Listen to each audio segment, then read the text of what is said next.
Hi, everyone. Thank you so much for joining this month's webcast. I think we are especially conscious that we're in the middle of holiday peak season, so really appreciate you joining us today.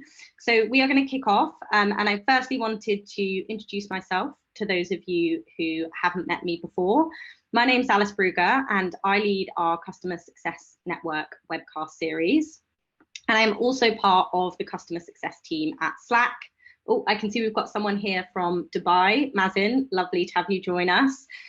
So today we are going to be talking all about how to define the right engagement strategy for customers at scale. And I'm really pleased to be welcoming Liz Kania, Senior Manager of Scaled Success at Zendesk in EMEA. Now, Liz has over 8 years of customer success experience across a range of different areas, including SMB, high growth, high touch, and now in scale. So in today's edition of the webcast, we'll be handing over to Liz, who will be sharing her experience of designing and implementing a scaled engagement strategy. She will get us thinking about some of the common misconceptions related to scale, but then also take a look at the outcomes that can be delivered both for customers, but also for the business when we do have that effective scaled engagement strategy implemented. Now, wanted to kind of share a bit about the reason of why we wanted to focus on this topic for today's webcast. In thinking about it within the Customer Success Network, engaging with customers in a way that is going to deliver high impact and also achieve significant value is something that I think across customer success, we're all striving to achieve. And what makes it really interesting, I think, is the shift that we're seeing at the moment to need to connect in a way that feels more personalized, that has those one-to-one touch points, but then also leverages digital channels and options for self-service. So this kind of led us to wonder, how do we get started in defining the right strategy? What are some of the best approaches? And what are some of the outcomes as well that we might expect to see? So that's why we've brought Liz in to share her pearls of wisdom with us today. And I know myself, I'm going to learn loads from the session and really looking forward to the conversation. So 2 very quick notices before I hand over. As always, we want this to be as interactive as possible. We've got a bit of a smaller audience because of holidays and everything else today. So please do at any time jump into the Q&A box, into the chat, share your questions. But of course, we will have a pause in the middle and at the end to go through any of those questions that you have. But please jump in and we can always sort of pause the presentation and cover those off. The final thing is we won't be live streaming this in the workplace community, but one thing we are going to do, bit of a new approach, is I'll be sharing a recap just of some key takeaways via video after the session today. We would love for you also to share that there as well, so we can get a bit of a conversation going. So with that, I'm going to stop talking, and it's my pleasure to hand over to Liz, and just want to say thank you so much again for joining us today. Of course, thanks so much, Alice, and great to have everybody here. Thanks for joining, and I am actually looking forward to learning from everybody. So please participate, ask questions, and comment, because I think scaled success, as Alice said, is a growing area, and I think we can all probably learn a little bit from each other. So I'll jump in just to a quick intro so you know about me and Alice. Alice gave a little bit of a sneak preview there. My name is Liz Kania. I'm a Senior Manager of Scaled Success in EMEA at Zendesk. And prior to working at Zendesk, I was in customer success at LinkedIn for about 6 years. And that's where I kind of had my experience with SMB, high growth customers, moved to a high touch customer success role. And I made the shift from high touch to scaled when I moved to Zendesk about 2.5 years ago. So I really, having experience across different tiers, see the value that a scaled engagement strategy can have across multiple different tiers of customer success. So a quick look at what I will be diving into today. I'll take a look at the difference between that kind of high touch model and scaled model, and what maybe some perceptions are about those differences and what we see as the differences. I'll take a look at what scaled success looks like at Zendesk now and kind of the journey that we've been on and how we are continuously working to define that scaled engagement strategy. And then we'll have a bit of about the outcomes for our customers from our initial scaled engagement strategy. And of course, we will continue refining. We have a lot of plans for future state. So we'll take a look at what those plans are for how we hope to really dial this scaled engagement strategy up in the coming quarters. First, though, I'll take you on a quick kind of visual journey of my experience in scaled success at Zendesk since I joined about 2.5 years ago. And when I joined, the scaled success team was about 8 months old. So it was early days in scaled success. When I started the scaled team at Zendesk, we were still very, very new. We were working to define what scaled is at Zendesk. And honestly, it felt a little bit like this picture. What we did have was some data. We had an incredible team of really skilled CSMs to help our customers reach their desired outcomes. And with that data and that team, we were doing the best with what we had. We were sometimes speaking to the right customer at the right time when they needed us. And sometimes we were missing an opportunity to help a customer add value when they needed us most. What we realized, what we needed was data. We needed a lot more data to help build that strategy. And as we started building that strategy, we learned that we did have a lot of it. It was just living in a lot of different places across a lot of different teams. So with that data, we then needed the processes and tools in place to actually be able to work with that data. This is an ongoing process. We're truly still on this journey. So a lot of what I'll discuss today is either in initial stages or a work in progress. And no matter where you are on this scaled success journey in your company, I would really appreciate your chiming in with questions and comments, because like I said, I think we can all learn from each other. The end state, what we're hoping to achieve is using that data that we have, using the tools that we have, to determine when to use our most valuable resource, which is that team of highly skilled CSMs and their time to work with our customers at a time that it makes sense for them. So our customers leave meetings with our CSMs feeling like, wow, how did they know I needed that? That was the best meeting I ever had. I'm going to get so much value out of what I've invested in now that I spoke with that CSM at that time. So that's our quick journey, very quick, and I'll break it down into a little bit more pieces now. So I'm going to ask for some audience participation now. As we started building out our scaled success journey at Zendesk, we got a lot of questions from customers and also from internal partners. What does this mean? This customer, my customer, from sales, or this customer, or I am moving from this high touch success model, which is kind of more traditional success model that we're used to in the tech world, to a scaled model. What does this mean for me? Curious if anybody listening and participating has any kind of thoughts that come to mind, or things that you've heard, either perceptions or reality, about the difference between a scaled or high touch engagement model. And I'll keep my eye on the chat to see if anybody has any thoughts there.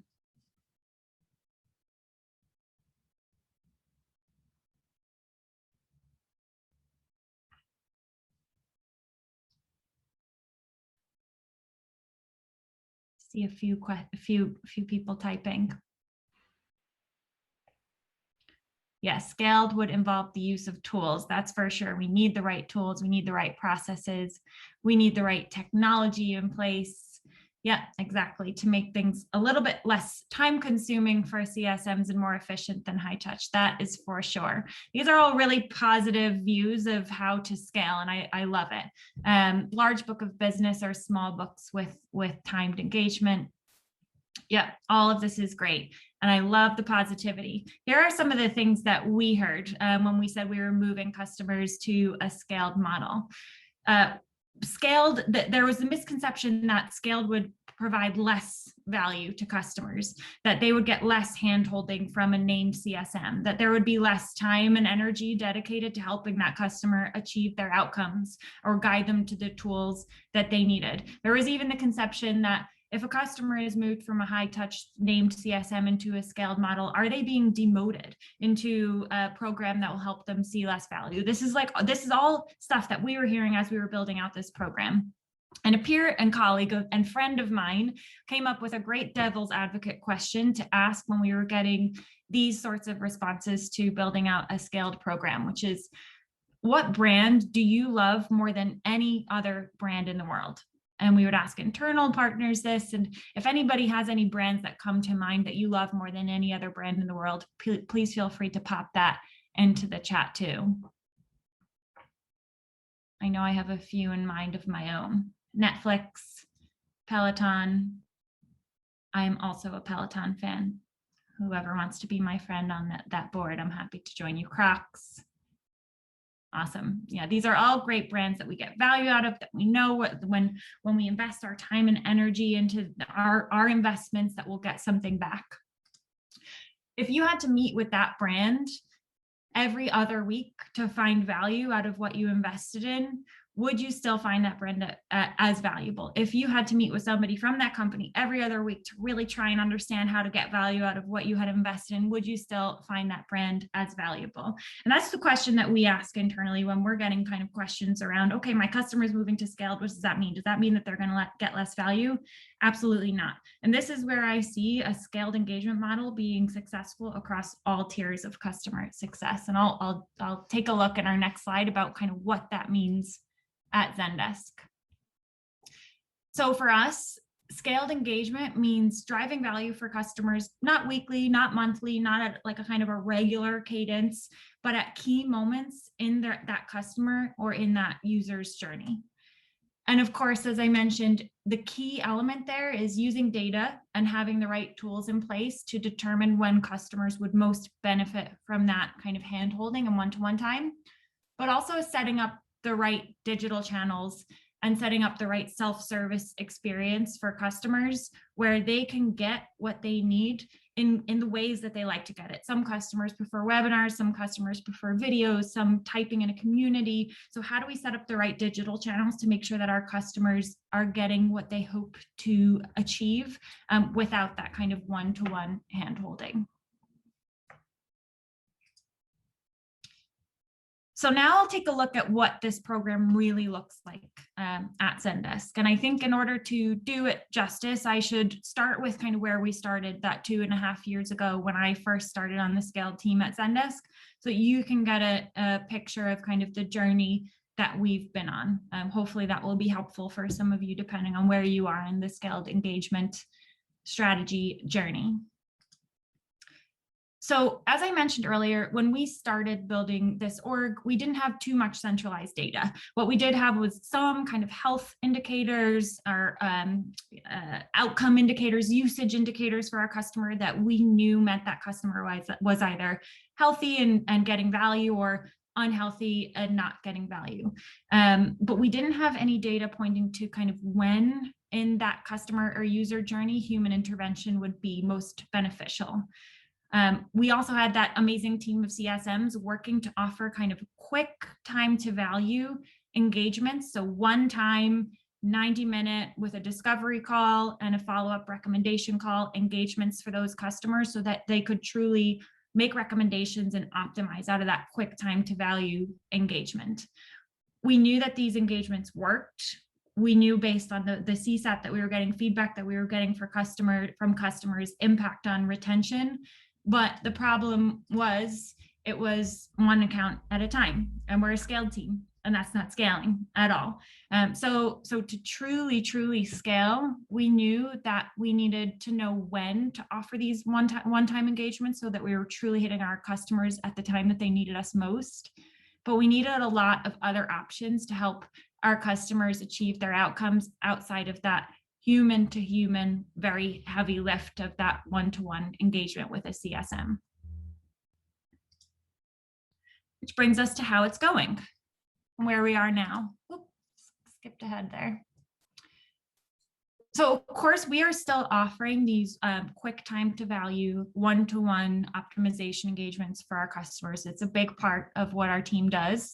But throughout the progression of our org, we've gotten a lot more information and data, and we've really only recently started building it into kind of a complete engagement strategy based on the user journey, based on the customer journey with Zendesk.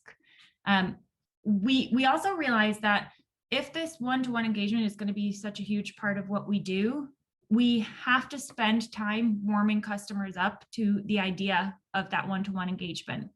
That kind of cold outreach when that customer is unhealthy from a CSM, the uptake on that is not going to be super high. So we built out digital programs, digital channels, office hours, partnered with marketing, kind of that whole self-service space we've built out, not only to help drive behaviors, but also to help warm customers up to the idea of meeting with somebody on our team when the time is right, and when they're either unhealthy or demonstrating propensity to grow or implementing something new. These are times when we want to have that one-to-one engagement, and it's not feeling like, oh, now I'm hearing from you. It's feeling like, oh, I'm part of this scaled success community. Those one-to-one engagements are just the tip of what they do, but I've gotten a lot of value from this team so far. So of course, I'm super happy to meet with them.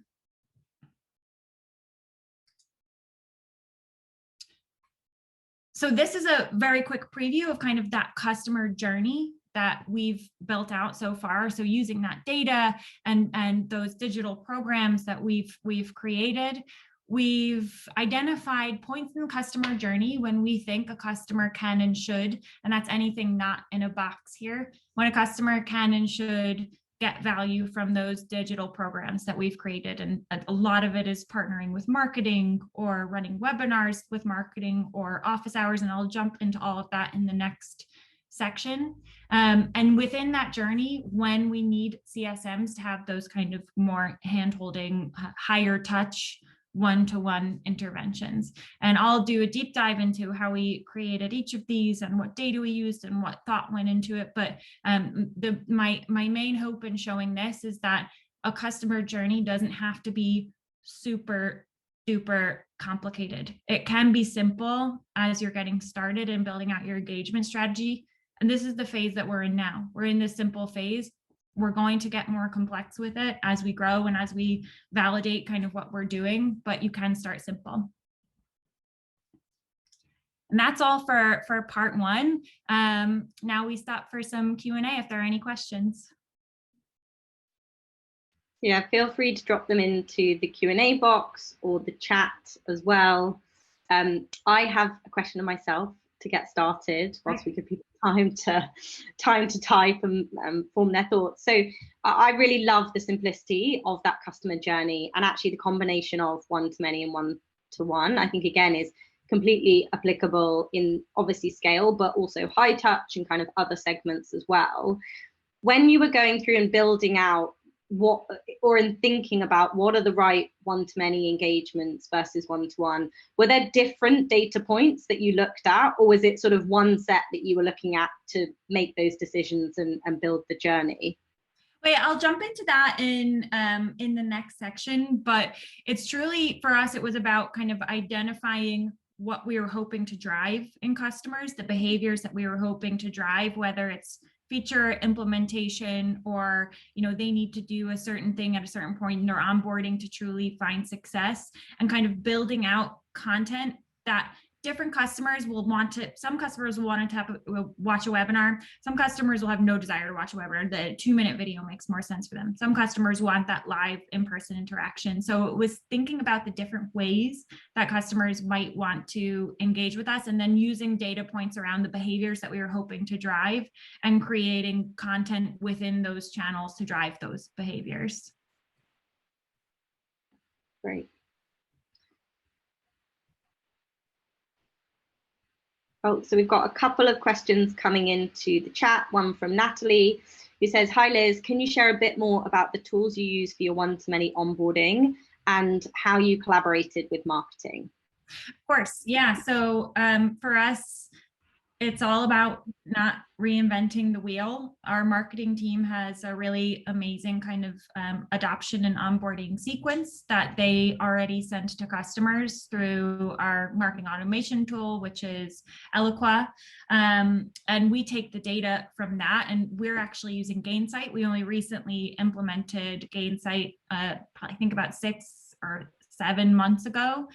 So we're taking data that we get from marketing and bringing it into Gainsight to trigger calls to action for our CSMs based on if a customer hasn't implemented a feature from that onboarding campaign, or if a customer hasn't had any uptake or clicks on that marketing campaign, then we're triggering a CTA for a CSM. So it's a combination of marketing tools that already existed, which I think Scale really does have to rely on, because we are CSMs, we're not marketers, but so much of Scaled success does encompass that world of marketing. And then we're using Gainsight for feeding that data and triggering actions for our CSMs. Great.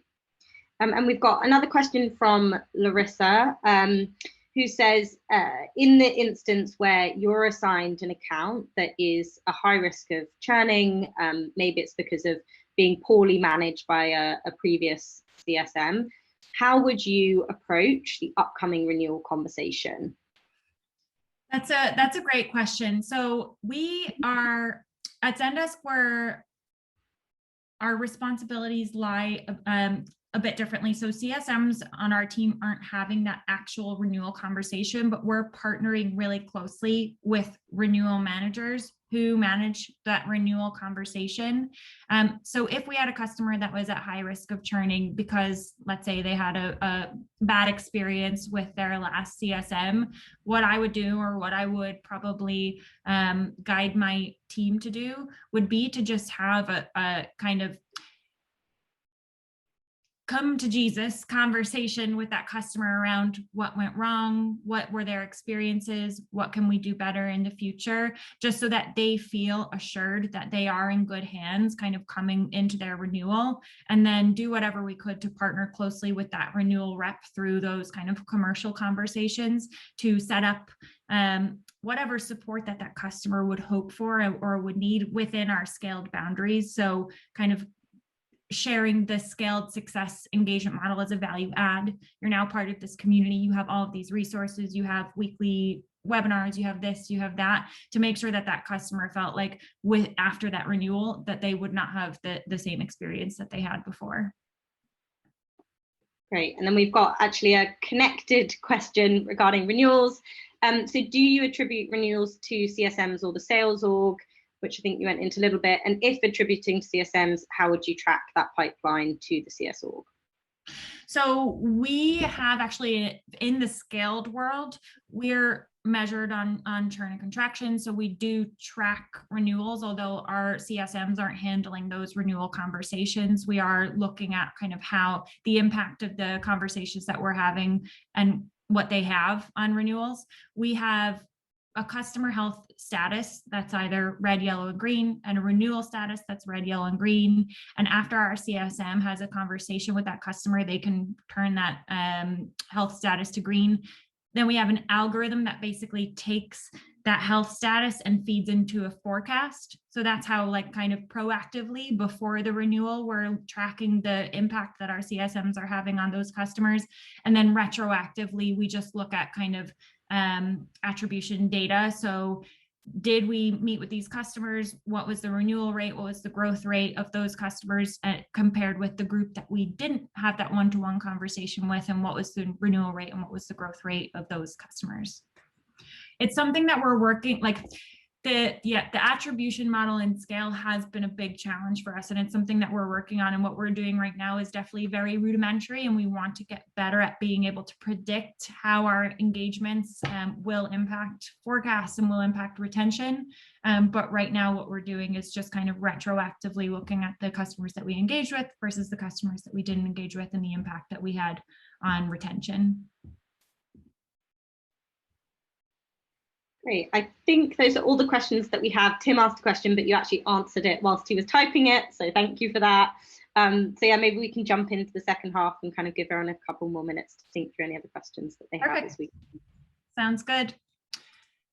So now we'll move into, and I think actually what I will discuss here might even shed a little bit more light on some of those questions around identifying clients at risk and things like that. So I'll really dive into that previous slide that I showed, that journey that we created, and how we identified those points for kind of risk touch points, and how we created the content that we thought would help drive specific behaviors. So here's Woody and Buzz again. As I mentioned earlier, we knew we really needed more data to determine what behaviors we as a scaled success team needed to drive to lead to those positive customer outcomes, which ultimately leads to retention and growth. A happy customer getting happy outcomes stays with Zendesk and grows with Zendesk. And what we found was that we had data everywhere. It was like the raining data from the ceilings, but nothing was connected and nothing made sense. So we had multiple sources of data with kind of different indicators of customer health, different indicators of risk. And what we had to do, and this was probably the biggest challenge in building out the journey, was aggregate that data into a user journey, into a customer journey that made sense, that we could work with. And just an example of kind of what that data was and where it was living, because I know every company probably has data challenges of its own. If you can show me a company with perfect data, just show me an open job there, because I will go there. But every company has data challenges of its own, and this is what we were dealing with. We had health and adoption scores in Salesforce and Gainsight. They weren't even the same health and adoption score. They were different health and adoption scores across kind of different tools. We had that customer marketing data that I referred to earlier on kind of onboarding and adoption uptake, feature uptake. We had 2 different iterations of a churn and contraction predictive score, kind of current and future state from our eDNA team.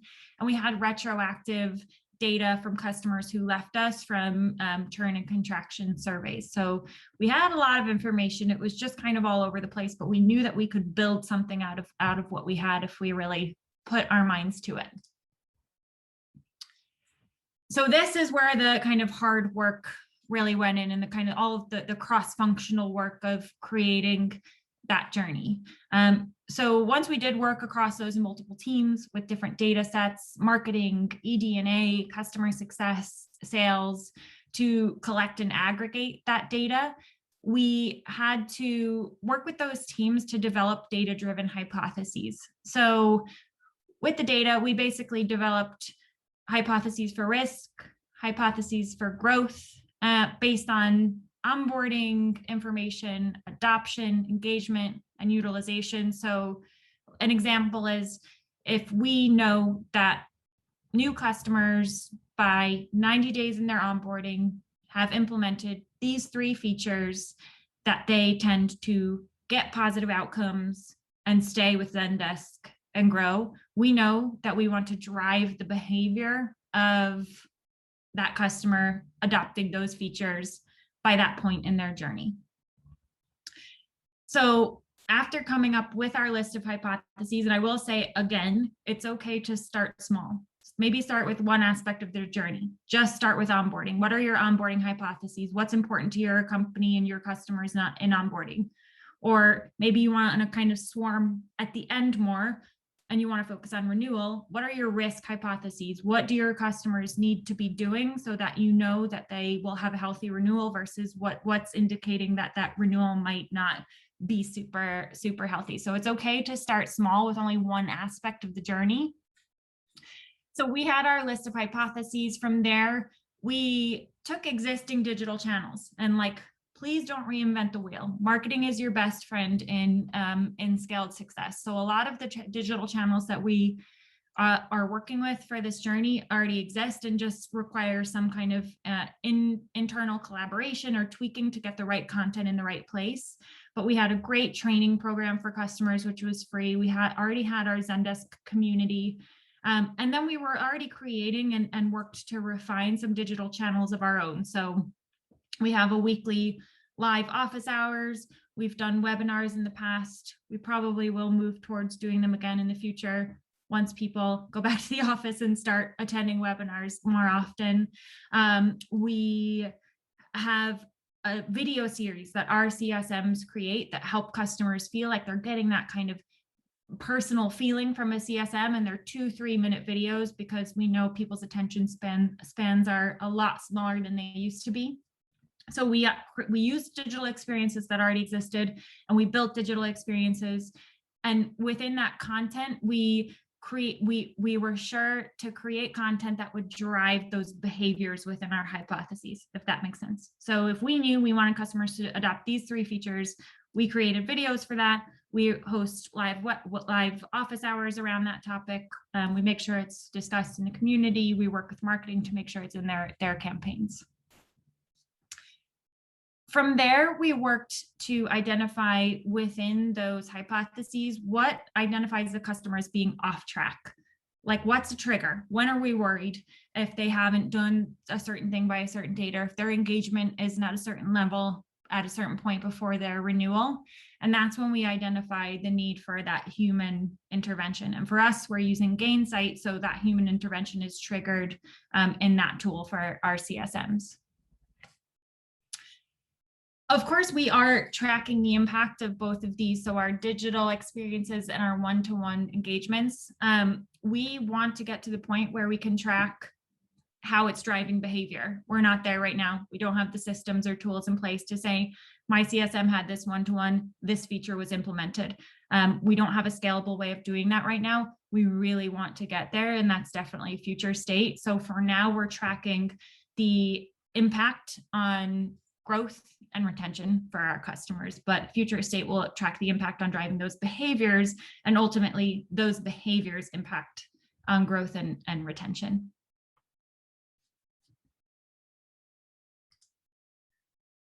So a quick look into kind of what those digital channels are that we're using to drive success. And if anybody has any ideas here to share, we would be open for them. I think that the more robust that you can create this kind of digital experience for customers, everybody learns things in different ways. Everybody needs like information, everybody digests information in different ways. So we've created quite a few digital channels to help drive those behaviors, but we're hoping to expand that in the coming quarters. So what we have now is an amazing marketing team, and that marketing partnership has been so critical in building this journey, knowing what it already exists, knowing what data we can tap into, knowing what customers are already getting from marketing, so that we're not reinventing that wheel. But we have a great marketing adoption content, kind of dynamic email campaigns that customers get throughout onboarding and throughout their adoption that we're tapping into and using. And it's kind of a feedback loop. If we notice that we want to drive another feature, we work really closely with marketing to build that into their adoption and onboarding campaigns, and vice versa. If they notice that a certain feature isn't being implemented by a specific subset of customers or industry, we know to focus there. We also have our bite-sized video series created by CSMs, which is super helpful in helping customers feel that connection. So when I showed the iceberg slide earlier, warming customers up to the idea of having an engagement with these CSMs, it's kind of helping create that personal feeling, that personal connection without having that one-to-one time, so that when it does come time to have a one-to-one engagement with a customer, they're ready. They know who you are, they know your face, and they know that you've already helped them implement different strategies. We also have weekly live office hours. So some customers want that one-to-one time, or at least face-to-face time with a customer success manager. We have weekly live office hours, and we're just now experimenting with making them topic specific. So every single week, a different topic to help kind of drive really relevant attendance, so that customers can join and not only have conversations with CSMs, but have conversations with other like-minded customers, which I think is unbelievably valuable.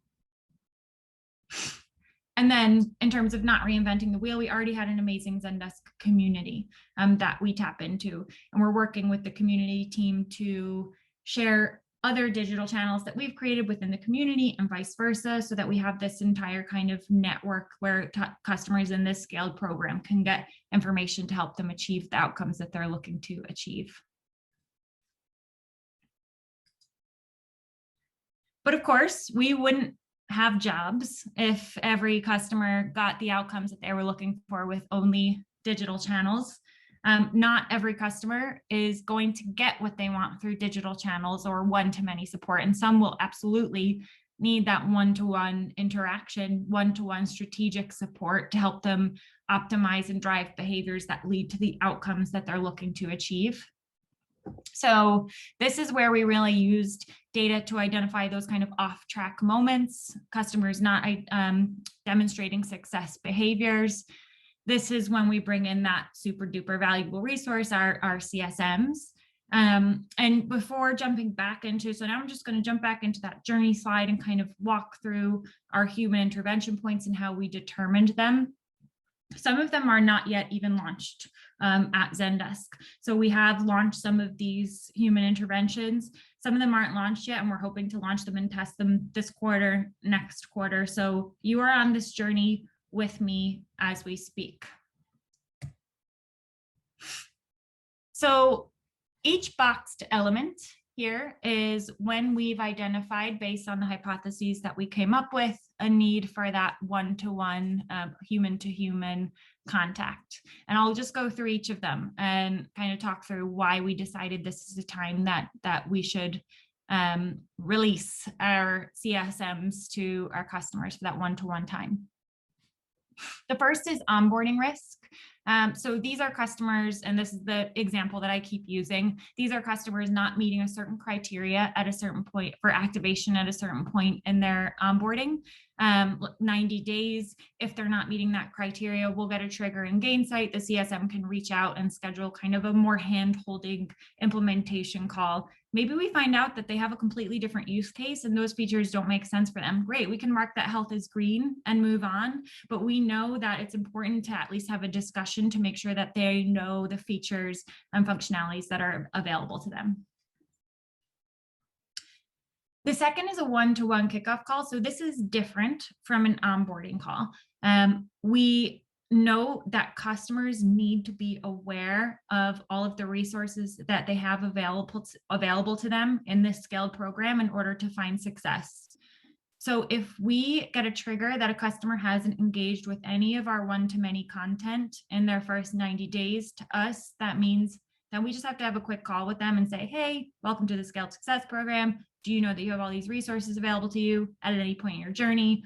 Once a week, you can meet with us on our customer success live session. So it's less risk oriented and more just letting them know that they're part of this journey with us. They're part of this community. They have these resources available to them so that come renewal, we don't hear, we haven't done anything because we don't have the resources that we need to find success, when actually there are loads and loads of resources for them available. The fourth is risk, and this is kind of more towards the renewal end of the journey, or sorry, the third.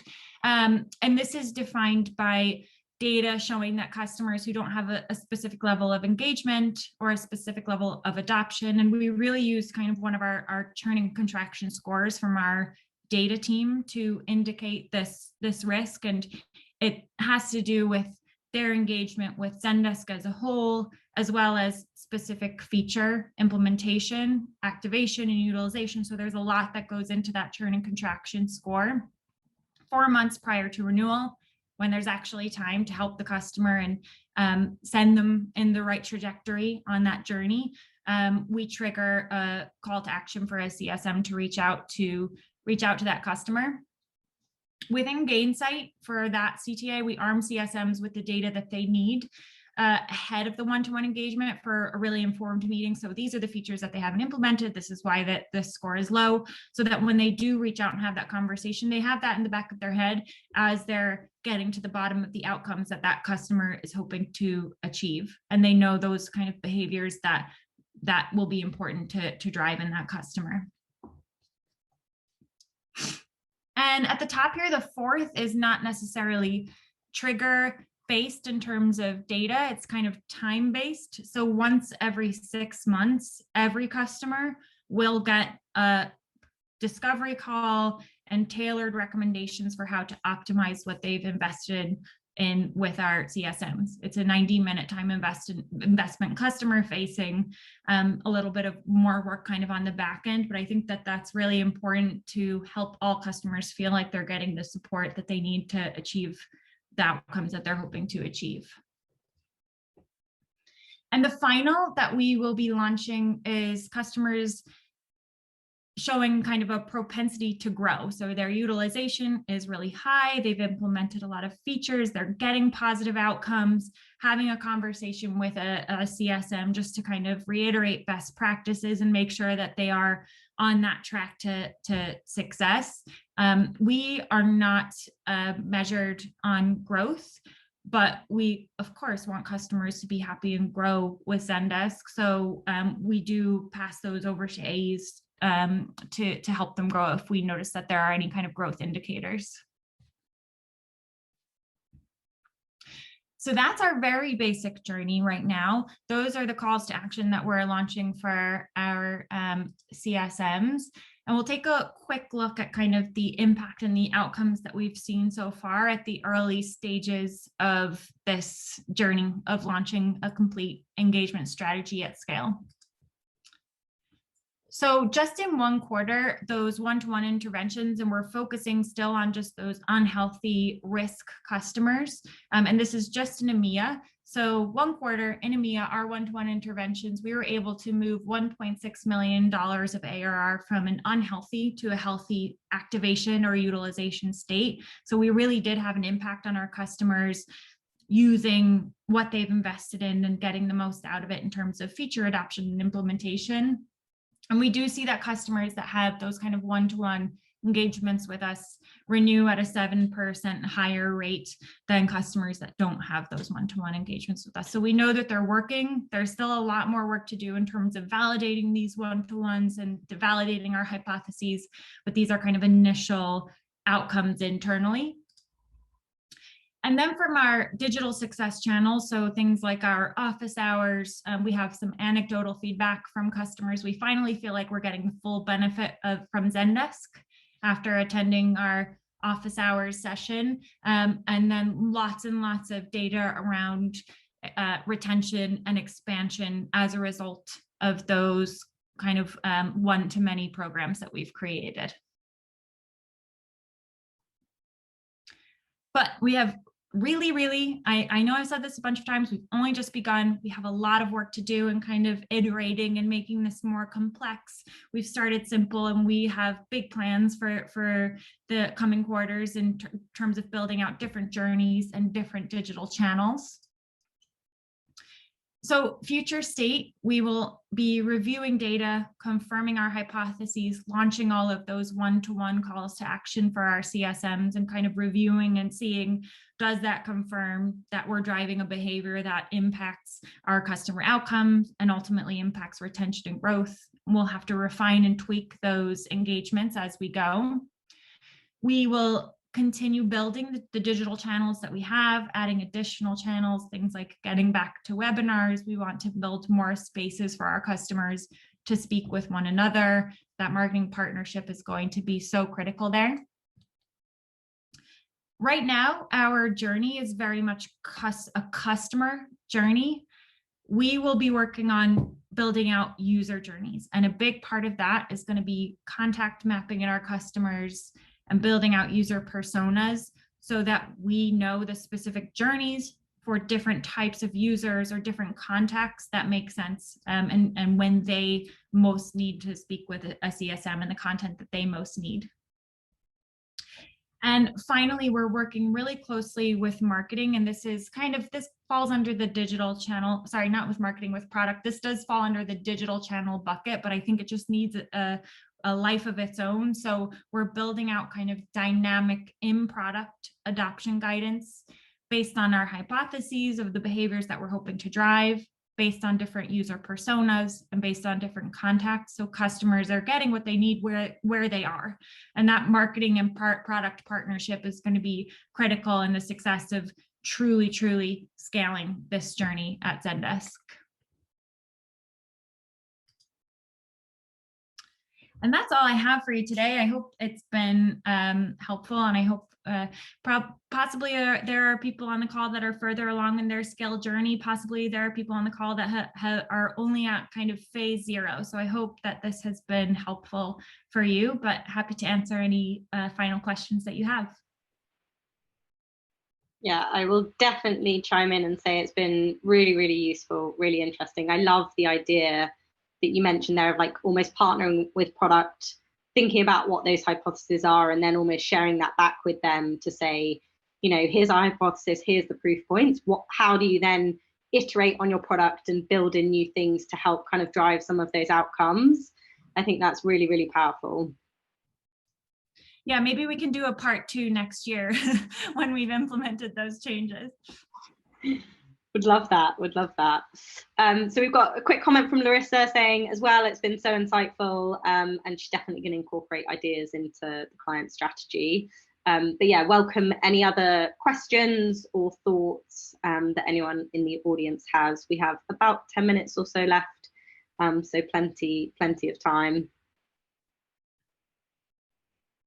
Got lots of thank yous and saying that they're definitely going to be going back through the recording and looking at all of the examples. Great. I'm very happy it's been useful. So we've got one question from Tim who says, how much of your time is spent coaching teams on improving those one-to-one touch points or on refining the content? That's a really good question. So I have an incredible team that we've almost built like an internal coaching and feedback infrastructure. So while I do spend a lot of my time working with my team on one-to-ones to kind of help them with their strategy with customers, my team spends a lot of time helping each other with those kind of one-to-one touch points and refining them and coaching each other and providing feedback. But of course, I've got my kind of weekly one-on-ones with my teams. I'm available. I try and shadow a call once a quarter for each of my team members to make sure that they're kind of fine-tuning what they're doing. And as we launch new different types of these call to actions, I think that there will be a lot more of that through that kind of launch process until it becomes business as usual. And in terms of content, we have a content team person at Zendesk who kind of helps the team build their content, but my team does spend quite a lot of time creating and refining their own content. I actually don't spend, they're super enabled. They have the skills that they need. So I don't spend that much time working with them on refining content. I more spend time with them kind of coaching on those one-to-one touch points and kind of different strategies that they can use with customers who are maybe at risk or difficult conversations. And I suppose part of that content must be those videos that you mentioned, the sort of 2 to 3 minute sort of touch points. And yeah, I love that idea. I'm definitely a kind of visual learner. So I think anything like that, where you have those different, you know, audiences and you're sort of fitting the content to their needs is really interesting. Yeah, and I will say with the videos, that was probably there was a little bit more coaching involved when we started that process, because not everybody is super comfortable recording themselves for 2 minutes in front of a camera, knowing that that's going to be sent to customers. So there was a bit more recording. I think for anything, for the one-to-ones, for creating content, for creating videos, it's about like putting a little bit of time in at the front to build those muscles. And then once the muscles are built, the team just like buzzes along and gets it done. Well, we've got another question from Natalie, who's asking whether you have a traditional high-touch CS team at Zendesk, and if you do, what are your interactions between high-touch and scale? That's a really good question. We do have a traditional high-touch team. We don't roll up into the same regional vice president, so we're technically separate teams. when we were in an office, we had a lot of interaction. We were really close with that team. We learned a lot. We collaborated a lot. I am very intentional about trying to keep that up now that we're remote. So we join their team meeting once a month. We share our successes. They're able to drive their customers to our digital programs, and that, like, getting them to adopt that is definitely a bit of a process. So we don't have kind of regular touch points with them, but I try to be really, really intentional, not only for our customers being aware of what they have within our scaled success programs, but also just for the career progression of my team. I think it's really important to keep those touch points up. So I try my best to make sure that we have pretty regular interactions with them. Great. Well, I think that's all the questions that we've had come through. I'll just check the Q&A. Oh, we've got one final one. Sorry, Isabel, I nearly missed your question. So Isabel is asking, when building a user persona, how have you done it, if you have yet, and what were the challenges that you've encountered? That's going to be on part 2 when I come back. We haven't gotten there yet. It's something that we're hoping to do in the next probably 2 quarters, is start building out those kind of user personas. Right now, we're working on contact mapping, so knowing the contacts that we have within specific customers, and then we'll probably work really closely again with marketing on kind of mapping out those user personas. Great. Well, I think we are all looking forward to part 2. Definitely want to have you back on the Customer Success Network webcast series. We'll agree a time and date that works for you next year for sure. Perfect. Thanks so much, Alice. Thanks, everybody. Have a great day.